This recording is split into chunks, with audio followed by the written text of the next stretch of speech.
नमस्कार बच्चों, क्या हाल चाल। आज की इस वीडियो में हम लोग केवीएस स्पेशल क्लास लेकर प्रस्तुत हुए हैं। यह क्लास मास्टर कैडर हिंदी और लेक्चरर कैडर हिंदी के लिए और अन्य हिंदी परीक्षाओं के लिए भी महत्वपूर्ण होने वाली है।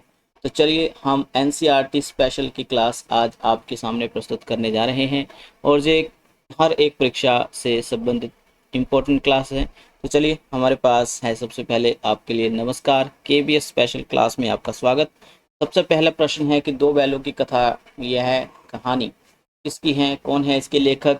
तो विकल्प आपके सामने चार हैं, उन चारों विकल्पों में से आपने एक विकल्प को चयन करना है। तो सबसे पहले तो उत्तर आएगा कि भाई प्रेमचंद ही इस कहानी के लेखक हैं।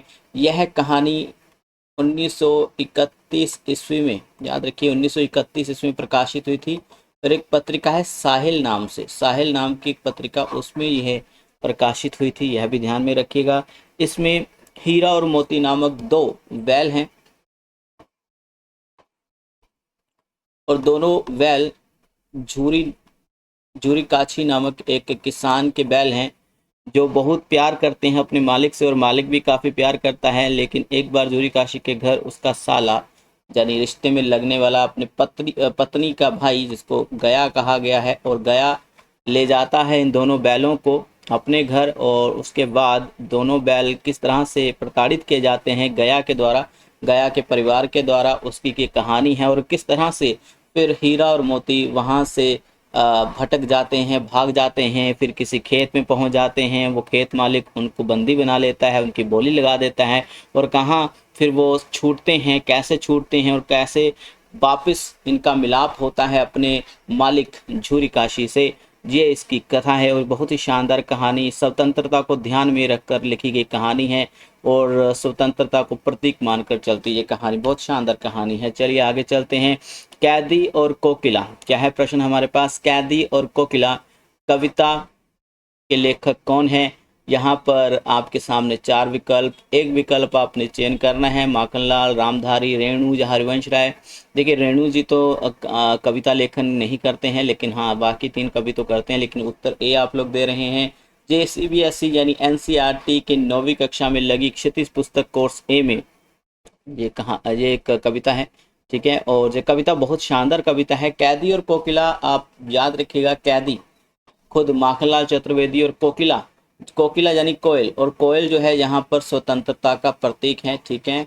और कोयल से वार्ता करते हुए कैदी अपने मन की व्यथा को प्रस्तुत करते हैं। और याद रखिएगा ये उनकी जो कविता है, ये कविता माखनलाल चतुर्वेदी जी की हिम करीटनी, जो कि उनका पहला काव्य संग्रह है। हिम करीटनी, हिम तरंगनी नहीं बेटा, हिम करीटनी, ठीक है। तो ये उस काव्य संग्रह की ये कविता है। चलो आगे चलते हैं। लहासा की ओर यात्रा वृत्तांत के लेखक कौन है। यह है वही 9वीं कक्षा एनसीईआरटी में लगी एक रचना है। यह आपने बताना है लहासा ये यात्रा वृत्तांत किसका है। तो हमारे सामने चार विकल्प हैं, बिल्कुल सही आप चुन रहे हैं, राहुल सांकृत्यान जी का यह यात्रा वृत्तांत है। वास्तव में उन्होंने एक यात्रा वृत्तांत लिखा है, बड़ा यात्रा वृत्तांत, जिसको कहते हैं मेरी तिब्बत यात्रा, ठीक है। तिब्बत चीन में है। कभी ये स्वतंत्र देश हुआ करता था, लेकिन चीन ने इसको हथियाया और वहाँ पर रहने वाले दलाई लामा जी को वहाँ से भगाया। और अभी ये भारत में शरण लिए हुए हैं काफ़ी सालों से, अपने दलाई लामा जी धर्मशाला में, अपने भारत के हिमाचल प्रदेश के धर्मशाला ज़िले में। तो आप देखोगे कि मेरी तिब्बत यात्रा 1937 ईस्वी में लिखी गई एक यात्रा वृत्तांत रचना है, और ये 1937 ईस्वी में लिखी गई के प्रकाशित हुई। और याद रखिएगा कि ये 5 भागों में है, और 5वें भाग का जो नाम है या 5वें अध्याय का नाम है वो है लहासा की ओर। याद रखें, काफ़ी महत्वपूर्ण ये एक रचना। आगे चलते हैं। मेरे बचपन के दिन, ये एक संस्मरण है, और ध्यान रखें कि ये मेरे बचपन के दिन संस्मरण किसका है, लेखक कौन है भाई इसके, बाल मुकुंद गुप्त, महादेवी वर्मा, महावीर प्रसाद द्विवेदी, वृंदावन लाल वर्मा। तो याद रखिए मेरे बचपन के दिन जी महादेवी वर्मा जी का एक बहुत ही प्यारा संस्मरण, जिसमें उन्होंने बताया है कि कैसे वो एक स्कूल में थी और स्कूल में उनका मुलाकात सुभद्रा कुमारी चौहान और कुछ और लड़कियों के साथ हुई, और वहीं पर महात्मा गांधी से भी वो पहली बार मिली, ठीक है। तो बहुत ही अच्छी एक याद उन्होंने इस एक रचना में रखी है। और याद रखिएगा कि अतीत के चलचित्र नाम से उनका एक संस्मरण मिलता है, संस्मरण संग्रह कह सकते हैं, अतीत के चलचित्र। अगर वीडियो अच्छी लग रही है तो चैनल को जरूर सब्सक्राइब कर देना बच्चे। अतीत के चलचित्र नामक संस्मरण में यह जो संस्मरण हमें मिलता है। चलो आगे चलते हैं। ग्राम श्री कविता के लेखक कौन है? ग्राम श्री, जिसमें कवि यह कह रहा है कुदरत का वर्ण, जिस ठीक है, और प्रकृति का बहुत ही अच्छा विवरण इस कविता में हमें देखने को मिलता है। तो इसमें वह खेतों में जो लहलहा रही फसलें हैं उनका वर्णन करता है, तालाबों का वर्णन करता है, प्रकृति की सुंदरता का विवरण इसमें वो दे रहा है। और बताना है कि ये किसकी कविता है, तो याद रखिए बेटा ये पंत जी की बहुत ही प्यारी कविता है। चलो आगे चलते हैं। आगे देखिए, फैली खेतों में दूर तलक मखमल की कोमल की हरियाली। तो ये कविता किसकी है? ये काव्य पंक्तियां किस कवि की हैं? और सभी बच्चे उत्तर देने का प्रयास करें। पंत निराला दिनकर हरियोत जी। बेटा बहुत बढ़िया उत्तर दिया आप लोगों ने। तो इसके जो कविता के जो कवि हैं वह पंत जी ही हैं। अभी पीछे हमने पढ़ा ग्राम श्री, ठीक है, ग्राम श्री कविता की पहली पंक्तियां हैं ये, यह दंतरुत मुस्कान मृतक में डाल देती मुस्कान, मृतक में भी डाल देगी जान। इस तरह से ये काव्य पंक्तियां दंतरुत मुस्कान की। लेकिन फसल कविता भी, दो कविताओं के बारे में पूछा जा रहा है कि इनके लेखक कौन हैं, इनके कवि कौन हैं। तो आप लोगों ने उत्तर देना है। तो यहाँ पर केदारनाथ अग्रवाल, रामविलास शर्मा, नागा अर्जुन, जय शिव मंगल सिंह सुमन। याद रखिएगा कि सभी रचनाएं NCERT, ठीक है, 9th और 10th यानी 9वीं और 10वीं कक्षा की NCERT हिंदी से पूछे जा रहे प्रश्न हैं। उत्तर आप लोग दीजिए क्या हो सकता है। तो उत्तर आ रहा है नागा अर्जुन, बिल्कुल सही, नागा अर्जुन जी की ये बहुत ही प्यारी कविताएं हैं। ओके चलिए। वेदना मिली विदाई, मैंने भ्रमवश जीवन संचित मधु करियों की भीख लुटाई। तो ये पंक्तियां किसकी हैं? क्या है इस पंक्तियों से संबंधित? प्रसाद देवसेना का गीत है। ए और बी सही है, या कार्नेलिया का गीत है। तो याद रखिएगा कि पहले तो ये प्रसाद की ही पंक्तियां हैं, उत्तर ए भी सही है। आगे देखिए, देवसेना का गीत है। देवसेना कौन है? तो स्कंदगुप्त की एक पात्र हैं जो कि स्कंदगुप्त से प्रेम करती हैं। विदाई के समय का ये गीत है जब वह स्कंदगुप्त से विरह पाती हैं, विदाई लेती हैं और उससे शादी ना करने का जिक्र करती हैं, स्वयं सन्यासी जीवन का निर्वाह करने की बात करते हैं। स्कंदगुप्त का वाकई इस पंक्तियों को सुनकर दिल टूट जाता है। कभी स्कंदगुप्त पढ़ने का आपको मौका मिले तो आपको जो नाटक है काफ़ी मनमोहक लगेगा। दिल टूटा हुआ लगता है यहाँ पर। स्कंदगुप्त का जब दिल टूटता है, वह भी देवसेना को चाहता है। लेकिन चलो आगे चलते हैं। प्रेम घन की छाया स्मृति नामक एक लेख है, और जो लेख किसका है ये बताना है आपने। प्रेम घन की छाया स्मृति ममता कालिया का, निर्मल वर्मा का, शुक्ल यानी शुक्ल से तात्पर्य आप लोग रामचंद्र शुक्ल से लेंगे। आगे देखिए, हजारी प्रसाद द्विवेदी। विकल्प आपके सामने दिए जा चुके हैं, क्या उत्तर सही होना चाहिए? तो बेटा इसमें सही उत्तर आएगा शुक्ल ही, ठीक है, शुक्ल जी, रामचंद्र शुक्ल का जो लेख 9वीं कक्षा में लगा है। आगे चलते हैं। निम्न में से ईदगाह कहानी का पात्र कौन सा नहीं है? जे भी NCERT में लगी कहानी है और आपको कभी ना कभी इस कहानी का पठन करने का अवसर जरूर मिला होगा। तो दीजिए उत्तर भाई, इसका क्या होना चाहिए? हामिद अमीना नूरे जौहरी। जौहरी जो है इनके प्रेमचंद जी के गोदान पात्र में से एक हैं। आगे चलते हैं। बादल को गिरते देखा है, इस कविता के लेखक कौन है? इसमें प्रकृति का बहुत ही अच्छा वर्णन कवि करता है, ठीक है, कि बादलों को गिरते हुए देखते हैं वह, और हिमालय से टकराते हैं और वर्षा करते हैं, इसका वर्णन वह कर रहे हैं। 4 विकल्प हैं, श्रीकांत वर्मा, नागा अर्जुन, धूमिल, जहाँ अमरकांत। तो बेटा याद रखिएगा यहाँ पर नागा अर्जुन ही सही आएगा, ठीक है। और जिन बच्चों ने पंजाब यूनिवर्सिटी से MA कर रखा है वहाँ पर एक सेमेस्टर में ये कविता लगी है। भारतवर्ष की उन्नति कैसे होगी, ये लेख के लेखक कौन है? प्रताप नारायण मिश्र, भारतेंदु हरिश्चंद्र, बाल कृष्ण भट्ट, या फिर राधा कृष्ण दास। तो याद रखिएगा इस लेख के जो लेखक हैं वह भारतेंदु हरिश्चंद्र ही हैं, ठीक है। और नेट के सिलेबस में भी ये लेख लगा है। संध्या के बाद कविता के लेखक कौन है? संध्या के बाद लेखक कौन है, यानी इस कविता के लेखक कौन है?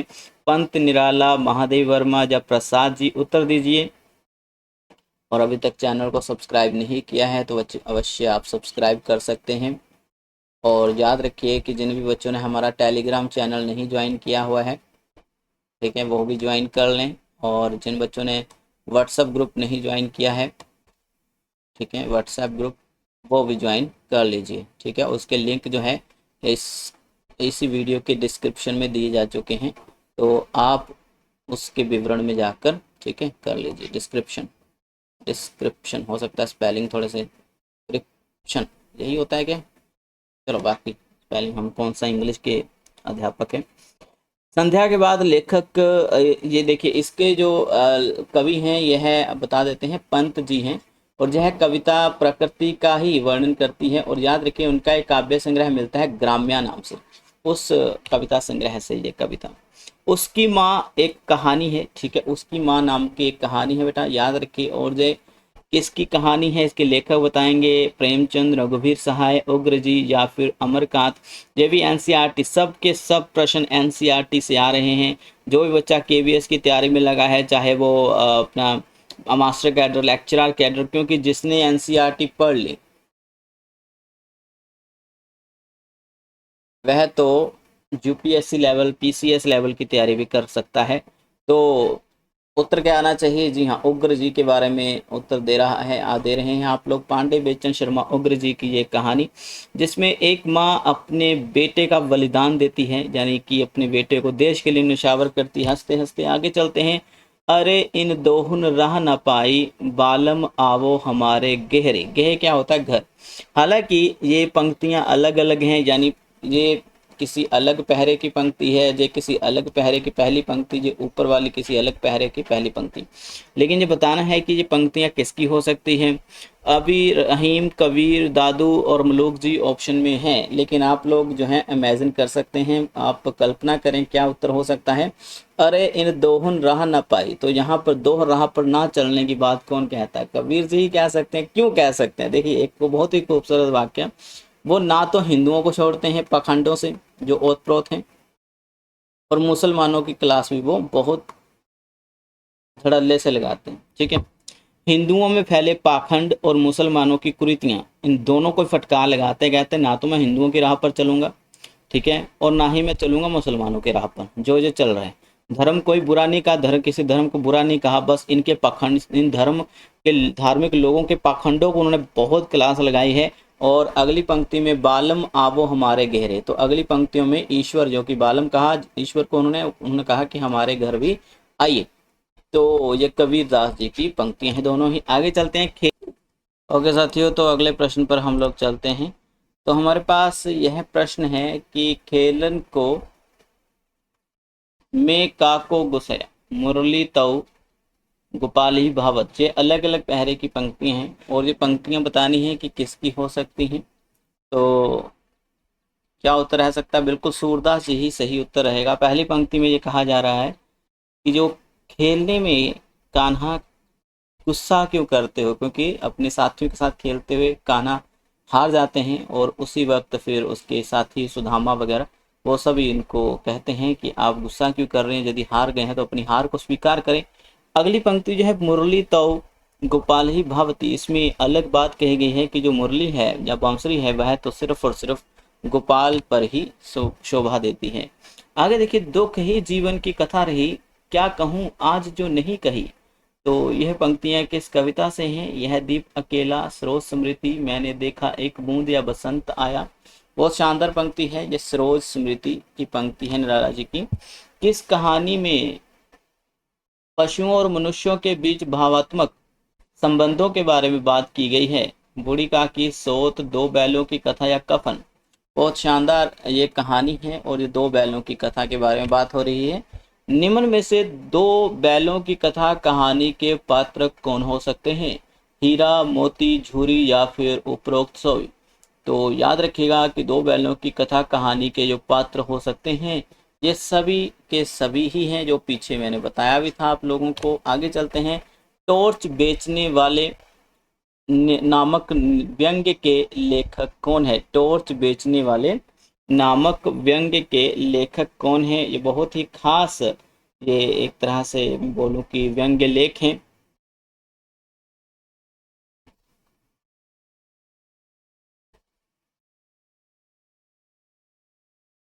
हाँ जी बेटा बताइए। बिल्कुल, और कौन हो सकता है? तो सही उत्तर यहाँ पर टॉर्च बेचने वाले, यह परसाई जी का ही होगा। ठीक है जी हाँ। तो यह जो निबंध है या व्यंग्य है वह परसाई जी का है। तो इसमें वो बहुत अच्छी बात कहे हैं कि चाहे कोई दार्शनिक बने, साधु बने या मौलाना बने, चाहे कोई दार्शनिक बने, साधु बने या मौलाना बने, अगर वो लोगों को अंधेरे का डर दिखाता है तो जरूर वो अपनी कंपनी का टॉर्च बेचना चाहता है। तो इनमें उन इस व्यंग्य लेख में उन साधु पखंडियों, हर कोई साधु पखंडी नहीं होता, बल्कि उन पखंडियों के ऊपर कटाक्ष साधा है हरिशंकर प्रसाई ने, जो करिश्मा या फिर जो बोले कि चमत्कार करने का दावा करते हैं और अपने धर्म को बड़ा और दूसरे धर्मों को छोटा और डर का माहौल जो है कायम करते हैं। चलिए आगे चलते हैं। दोपहर का भोजन नामक कहानी के लेखक आपने बताना है कौन हो सकता है। जी हाँ, तो ये भी एनसीईआरटी में लगी कहानी। बिल्कुल सही उत्तर दे रहे हैं। अमरकांत जी की एक बहुत ही संवेदनशील कहानियों में से एक है, जिसमें एक परिवार है, गरीब परिवार है, और एक माँ उसी घर में रह रहे बाप और बेटों में तनाव जो हुआ है उनको कम करने का प्रयास करते हैं। बारी बार से दोपहर का भोजन करने के लिए सब लोग आते हैं और तनाव को दूर करने का प्रयास एक माँ करती है। चलो आगे चलते हैं। घर में वापसी नामक कविता यह किसकी है? सूर्यकांत त्रिपाठी, निराला, धूमिल, सुमित्रानंदन पंत या महादेवी वर्मा जी? तो यहाँ पर उत्तर क्या रहना चाहिए? यहाँ पर धूमिल जी सही उत्तर होना चाहिए। जाग तुझको दूर जाना है, इस नाम से कविता किसकी होनी चाहिए? यानी ये कविता किस कवि की है? यह उत्तर देना है पंत, दिनकर, महादेवी या नागार्जुन। तो सही उत्तर दीजिए। सही उत्तर आ रहा है यहाँ पर महादेवी वर्मा। ये बिल्कुल सही है। और कहा जाता है कि बहुत कम रचनाएं महादेवी वर्मा ने प्रगतिवादी दृष्टिकोण से लिखी हैं और ये उनकी एकमात्र रचना प्रगतिवादी सोच या दृष्टिकोण की है। सब आंखों के आंसू उजले नामक कविता किसकी है? सब आंखों के आंसू उजले नामक कविता किसकी है? यह आप बताइए। अभी आंसू से तात्पर्य क्या है? दुख।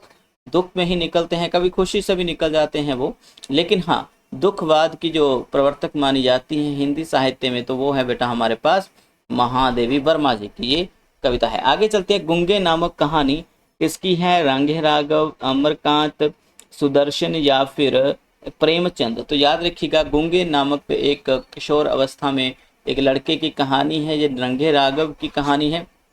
और रंगे राघव जी ने गूंगे के माध्यम से एक ऐसे बच्चे की कहानी को व्यक्त किया है जो बहुत ही सहनशील हो गया है अपने अभिभावकों की मार खाते खाते। तो चलिए इस वीडियो में फिलहाल तो इतना ही, और बहुत बहुत धन्यवाद। चैनल को लाइक, सब्सक्राइब, शेयर जरूर करें। और हाँ, धन्यवाद अगेन। और ऐसे ही बेशकीमती कक्षाओं को आपके सामने लाने मैं प्रयास करता रहूँगा। आप लोग जुड़े इस वीडियो में। बहुत बहुत धन्यवाद, शुक्रिया, बाय।